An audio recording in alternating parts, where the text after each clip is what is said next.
भंग ज्ञान का मतलब ये होता है कि जो अनात्म दर्शन, अनात्म दर्शन का ही मतलब है भंग ज्ञान।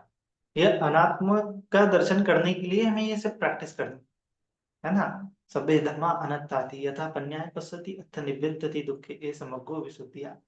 संस्कार अनित्य देख लिया, संस्कार को दुख देख लिया तो चित्त उसमें आसक्त नहीं होगा, है ना। जो वेदना क्या है, एक प्रकार का संस्कार ही है ना। वेदना क्या है, संस्कार है। जो दुख को उत्पन्न कर रहा है वो क्या है, संस्कार है। वेदना के माध्यम से दुख उत्पन्न हुआ, वेदना का संस्कार उत्पन्न हुआ। तो भगवान जी ने बोला सभ्य संखारा अनिच्चाति, सभ्य संखारा दुखाति। या फिर भंग ज्ञान समझने के लिए एक स्टेटमेंट और है, धम्मचक्कप्रवर्तन सूत्र में कौंडिन्य जो स्थविर है पहली बार श्रोतापन्न हो जाते तो उस समय में बोलते हैं कि यं किंचन समुदय धम्मं संबंधं निरोध धम्मंति। जो चीज इस जगत में समुदय होने वाले स्वभाव की है, माने कि उत्पन्न होने वाले स्वभाव की है, वह निरोध होने वाले स्वभाव की भी है ना। जो चीज उत्पन्न होने वाले स्वभाव की है वह निरोध होने वाले स्वभाव की है। तो वेदना, दुखद वेदना, दुख, दुख आया तो दुख क्या है, समुदय है, किसी कारण की वजह से उत्पन्न हुआ है। तो भगवान जी ने क्या फॉर्मूला बताया कि दुख का निरोध किया जा सकता है, इसी जन्म में, इसी क्षण में, वर्तमान में दुख का निरोध किया जा सकता है। वही विपासना है। तो दुख उत्पन्न हुआ यंकिंचित समुदय धर्मम, दुख का समुदय हुआ, दुखद वेदना का समुदय हुआ। निरोध धम्मंति क्या है कि उसका हमें खत्म करना पड़ेगा। क्या खत्म करना पड़ेगा, दुख। दुख क्यों हो रहा है, चित्त उसमें अटैच हो रहा है, चित्त बार बार वो वेदना को ऐसे पकड़ रहा है, अटैच हो रहा है, अटैच हो रहा है। तो चित्त अटैच जब होता है तो दुख है, समुदय है, दुख का समुदय है। चित्त ऐसे वेदना को उठा लेता है, और जैसा चित्त जितना दबाएगा उतनी वेदना बढ़ती बढ़ती चली जाएंगी। तो इसीलिए चित्त से उस वेदना को रिलीज करना पड़ेगा। जैसे ही चित्त रिलीज हो जाएगा वो वेदना डिसॉल्व हो जाएगी, है ना। चित्त ने पकड़ लिया तो वेदना बढ़ती बढ़ती जाएंगी, अगाध लगेगा, ऐसे लगेगा कि इसका कोई समुदय नहीं हो रहा है, ऐसा लगेगा कि ये अनंत काल तक रहने वाली है, कितनी बड़ी वेदना है। लेकिन चित्त ने वहां कहीं तो पकड़ा हुआ है, और चित्त विदाउट किसी चीज को पकड़े हुए वह उत्पन्न नहीं हो सकता। तो वेदना को पकड़े हुए ही वो उत्पन्न हुआ है। और जैसे ही हमने वेदना को रिलीज छोड़ दिया चित्त से, चित्त ने वेदना को छोड़ दिया, तो वेदना थोड़ी देर रहेगी और डिसॉल्व हो जाएगी, क्योंकि उसको पकड़ने के लिए आलम्बन नहीं मिला। चित्त क्यों, वो होगी नहीं होगी मैटर नहीं करता, लेकिन चित्त ने उसको छोड़ दिया, इसका मतलब चित्त उसको जानेगा नहीं, वो डिसॉल्व हो जाएगा। चित्त उसको जानेगा नहीं और वो डिसॉल्व हो जाएगा। अनात्म दर्शन, चित्त ने अनात्म आलम्बन को पकड़ लिया। अनात्म एक आलम्बन है, अनात्म को बोलते हैं शून्य, अनात्म बोलते हैं अनालय, मतलब कोई आलम्बन नहीं, चित्त विदाउट आलम्बन हो गया, है ना। अशेष विराग निरोधो चागो पटी निसर्गो मुक्ति अनालयो, है दुख निरोध आर्य सत्य क्या है, अशेष विराग निरोध चागो पटी निसर्गो मुक्ति अनालयो। चित्त मुक्त हो गया, चित्त अनालय हो गया, चित्त में कोई आलम्बन नहीं बचा है, चित्त निरालंबन हो गया, शून्य हो गया, निरालंबन हो गया। तो निरालंबन होने का मतलब कि वेदना को ऐसे उसने, चित्त ने रिलीज कर दिया। आलम्बन पकड़ा तो दुख है, छोड़ दिया तो दुख का निरोध है। तो जैसे ही दुख निरोध का आपने साक्षात्कार कर लिया तो भंग ज्ञान होता है वहां कि आप भंग कर सकते हैं। यं किंचिन समुदय धम्मं संबंधं निरोध धम्मंति, निरोध किया जा सकता है, ऐसा नहीं कि निरोध होता है, निरोध किया जा सकता है दुख का, है ना। तो वेदना उत्पन्न ही, चित्त ने पकड़ लिया, दुख बढ़ रहा है, बढ़ रहा है, बढ़ रहा है, जितना पकड़ेगा उतना दुख होगा, जितना दबाएगा उतना दुख होगा। रिलीज कर दिया, दुख निरोध होगा, क्योंकि वेदना ज्यादा देर टिकेगी नहीं, वो खत्म हो जाएगी। उसको खाद्य कहाँ से मिल रहा है, ये चित्त की राग की वजह से। ये तृष्णा एक खाद्य है, राग एक खाद्य है, द्वेष एक खाद्य है, मोह एक खाद्य है, जो दुख को बढ़ा रहा है। फिर इसीलिए जैसे ही उसको छोड़ दिया वो मुक्त हो जाता है। वेदना से मुक्त हो गया, दुख से मुक्त हो गया।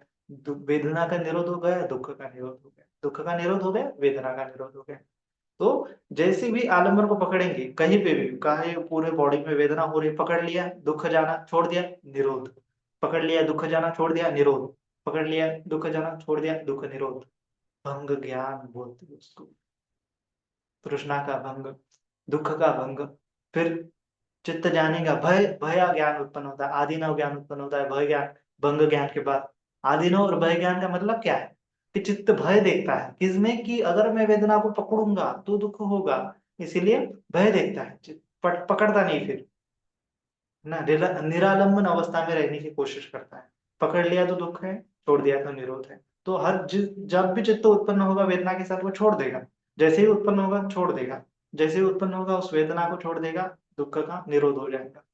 तो इसको बोला जाता है भंग ज्ञान, क्योंकि ये ज्ञान है। इसको आपको कल्टीवेट करना पड़ता है, भावना करनी पड़ती है, विकास करना पड़ता है।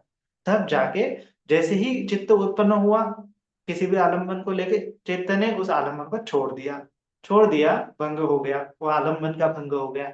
काया एक आलम्बन है, वेदना एक आलम्बन है, चित्त अपने आप में आलम्बन है, विचार एक आलम्बन है। छोड़ना, अनात्मा, मैं नहीं हूँ, मेरा नहीं है, रिलीज कर देना हर चीज को। तो जैसे ही रिलीज कर देंगे तो वो चित्त जो जो हुआ है वो खत्म हो जाएगा, आलम्बन खत्म हो जाएगा।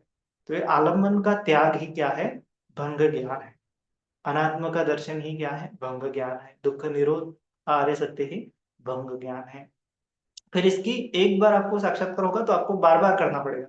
चित्त आधीनव ज्ञान उत्पन्न होगा, डरेगा चित्त कि इस वेदना को मैं मेरी नहीं मानू, मैं मेरी मानूंगा तो दुःख जानेगा, मैं मेरी मान लिया, पकड़ लिया, दुःख है, छोड़ देगा, हर बार छोड़ता जाएगा। तो भंग ज्ञान का जब आपको रियलाइजेशन होता है उसके बाद फिर सही मायने में प्रैक्टिस होती है, फिर पूरी भावना करनी पड़ती है, एक एक आलम्बन को छोड़ना पड़ता है, एक एक आलम्बन का त्याग करना पड़ता है। फिर सभी आलम्बन कोलैप्स हो जाते हैं, काया कोलैप्स हो जाती है, वेदना के संस्कार कोलैप्स हो जाते हैं, चित्त के संस्कार कोलैप्स हो जाते हैं, और धम्म के संस्कार कोलैप्स हो जाते हैं। अंत में उस ऑब्जर्वर को भी देखते हुए वो भी कोलैप्स हो जाता है, तो फिर निरोध समाप्ति है। असल में भंग ज्ञान की ही प्रैक्टिस करनी पड़ती है, तब जाके वो मंग ज्ञान और फल ज्ञान हमें प्राप्त होता है। तो इस प्रकार से है, थोड़ा सूक्ष्म है, बार बार चिंतन मनन कीजिएगा, धम्म को श्रवण कीजिएगा, चार आर्य सत्य को बार बार पढ़िएगा, पठिच्च समुत्पाद को पढ़िएगा, धम्मचक्कप्रवर्तन सूत्र को बार बार पढ़िएगा, उसमें 12 प्रकार से बताया है चार आर्य सत्य को, तो उसको समझने की कोशिश कीजिएगा। तो इस प्रकार से प्रैक्टिस कीजिएगा। Next question. वंदामी बनते जी। मंगल। भंते जी, हम जब विपश्यना करते हैं तो विपश्यना करते समय संपूर्ण शरीर में संवेदनाएं अनुभव करने के लिए हमने विपश्यना किस क्रम से करनी चाहिए? उनका मतलब पूरे बॉडी में फील करना है क्या? हाँ, मतलब वो सिर से पांव तक ऑब्जर्व करते हैं ना, तो वो क्रम कैसा होना चाहिए? वो तो कैसे भी कर सकते हैं, जहां जहां मन आपका उत्पन्न होता है वहां वहां वेदना उत्पन्न होती है, वेदना के साथ ही मन उत्पन्न होता है। तो कहीं से भी आप प्रैक्टिस कर सकते हैं, लेकिन ये एक है कि आप अगर वेदना का अभ्यास कर रहे हैं तो आपको दो प्रकार की वेदना का ख्याल आना चाहिए, दो प्रकार की वेदना की प्रैक्टिस करनी चाहिए। एक तो भगवान जी ने बोला है भावित काय, बोला है भावित चित्त बोला है ना। एक काया की वेदना अलग होती है, चित्त की वेदना अलग होती है। तो अगर प्रॉपरली अगर आपको करना है तो पहले जानना है कि ये जो वेदना मुझे अनुभव हो रही है काया के अंतर्गत आ रही है कि वेदना के अंतर्गत, सॉरी, चित्त के अंतर्गत आ रही है ना। तो उसको बोला है भावित काय भावित चित्त। तो काया की वेदना अंतर्गत आती है, तो आपको काया की वेदना कैसे मालूम पड़ेगी कि जैसे कोई पृथ्वी धातु है, कोई आपो धातु है, कोई तेजो धातु है, कोई वायु धातु है, और उसमें ठीक ठीक से ये रियलाइजेशन होगा कि ये काया मात्र क्या है, पृथ्वी धातु, आपो धातु की संवेदना, तेजो धातु की संवेदना, वायु धातु की संवेदना, उसमें दुःख नहीं होगा, केवल काया मात्र रहेगी। तो वो भावित काय प्रॉपरली हो जाएगा। भावित काय की प्रैक्टिस करने से फिर भावित चित्त, चित्त में बेसिकली जब दुखद वेदना आती है बहुत ज्यादा, जिसको आप होल्ड नहीं कर सकते, जिसका आपका कहाँ से उत्पन्न हो रही पता नहीं चलता है, तो वो बेसिकली चित्तसिक चैतसिक वेदना होती है। तो कायिक वेदना एक है, चैतसिक वेदना एक है। तो भावित काय अगर प्रॉपरली कर लिया तो भगवान जी बोलते हैं कि चैतसिक वेदना में आपको दुख ज्यादा पीड़ा नहीं होती है ना। तो सुखा पटिपदा से आप आगे बढ़ते हैं, है ना। ये है ना, सुखा पटिपदा भी बताया है, दुखा पटिपदा भी है, कि किसी किसी को दुखद वेदना के सहारे भी आगे आगे बढ़ता है, कोई कोई सुखद वेदना के सहारे भी आगे आगे बढ़ता है। तो कोई कोई है ना। तो किसी किसी को पटवी धातु की संवेदना ज्यादा महसूस होती है, किसी किसी को अग्नि धातु की संवेदना ज्यादा महसूस होती है, तो बेसिकली वो इन दोनों को बोला है सुखा पटिपदा। किसी किसी को आपो धातु मतलब जल धातु, और किसी किसी को वायु धातु की संवेदना महसूस होती है, तो इन दोनों को बोला है दुखा पटिपदा। तो एक सुखा पटिपदा, एक दुखा पटिपदा। तो आपको जब डिवाइडेशन डिवाइडेशन करेंगे तो जो भावित काय बोला है उसको सुखा पटिपदा भी बोल सकते हैं, और जो भावित चित्त से चित्त चैतसिक वेदना का अभ्यास करता है, उसको दुखा पटिपदा भी बोल सकते हैं। तो सीक्वेंस आपका कहीं से भी हो सकता है, सिर से पाँव, पाँव से सिर, आप जैसा करें वैसा करें, लेकिन डिटैचमेंट की प्रैक्टिस करना है कि ये मैं नहीं हूँ, मेरी नहीं। पहले तो डिटैचमेंट की प्रैक्टिस करनी है, उसके बाद प्रॉपरली आप उसका अभ्यास कर सकते हैं, है ना? शुरुआत में ही उसको त्यागने का अभ्यास करना है कि जैसे ही उत्पन्न हुई वेदना, उसको त्यागना है, जैसे ही उत्पन्न हुई उसको त्यागना है ना? तो त्यागने का अभ्यास करना है हर जगह पे, जहाँ-जहाँ चित्त उत्पन्न होता है वहाँ-वहाँ पे। और भावित का है, भावित चित्त, हमेशा वेदना में कैटेगराइजेशन करना है कि ये चैतसिक वेदना है कि कायिक वेदना है, कायिक वेदना है कि चैतसिक वेदना है। फिर जहाँ-जहाँ मन जाएगा वहाँ-वहाँ आपको वैसे ही करना है।